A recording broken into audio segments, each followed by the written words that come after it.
who was on with Barnaby, she had a thing for him. I'm just going to say that and move along. Right. But by the way, Jane says that you'd always have your eyes fixed on Buddy Ebsen in this movie. Well, I probably would be looking at Eleanor Powell a little bit, one of the most amazing dancers and absolutely lovely performers of all time.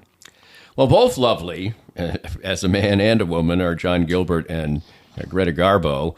They were romantically involved in real life, and they made many, many movies together. John Gilbert's career was derailed when sound came upon us because he didn't have a very good speaking voice. In fact, he had a bad speaking voice. But we watched the movie Love last night, one word, Love, and it's a silent movie. And one thing you notice in these silent movies, that to me there's a wide variance, dear, of the quality of performance by the actors in these. Some people especially that one. Some people are just stilted and look like, well, this is a silent movie. And then Garbo is out of this world, and John Gilbert is quite good too. Oh my God, yeah, he's really good. That was a good one. That was the second one they did. I've watched most all of her films. The one that is a masterpiece is Flesh and the Devil. If anyone has a moment and dares dip into silent films, which most of you won't, young people, go watch this.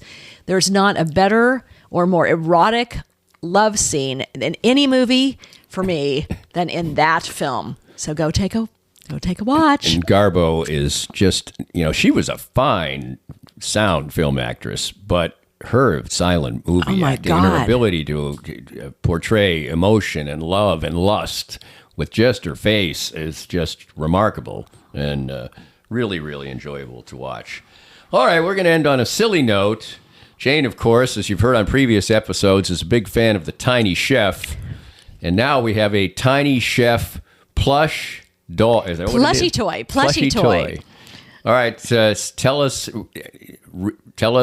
when you got the package, they have a little message from the Tiny Chef that is written in Tiny Chef language. Oh, I should have kept it. Oh, gosh. You can do the Tiny Chef. Oh, I don't know if I can. It's like, hello, everybody. I'm glad you got the plushy toy. I can't do him now. All of a sudden, you got me on the mark here. Glad you decided to open me up. What bless. Love you. Bye. So the Tiny Chef continues to entertain, and Tiny Chef currently is on vacation. Is that correct? He's in Croatia.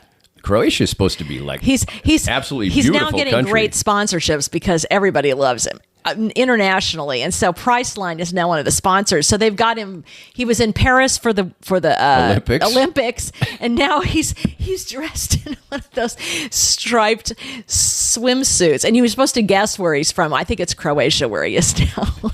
Well, Croatia is supposed to be like this unknown gem of a place to visit. It's supposed to be one of the most spectacularly beautiful places on earth. And the Tiny Chef, a little indulgence. And so now every day when I go into the kitchen, I just took a picture of the Tiny Chef, which you'll see on the social media. So Tiny Chef, if you want somebody with a silly voice and a speech impediment who's very endearing. If you're in a bad mood, go to Instagram or TikTok, watch one or two of his things. If it doesn't put a smile on your face, nothing will.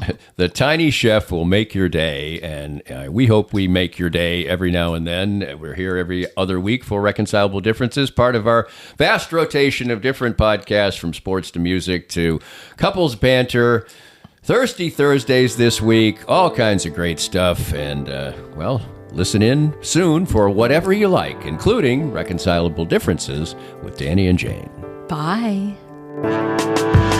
We hope you enjoyed the latest Danny Klingscale Reasonably Irreverent podcast. Come back soon for something fresh and new. This podcast was made possible by our great sponsors like the 23rd Street Brewery in Lawrence, great food, finely crafted beers, cocktails, and great sports viewing in a friendly and comfortable atmosphere. Join Matt Llewellyn and his great staff at 23rd and Castle in Lawrence.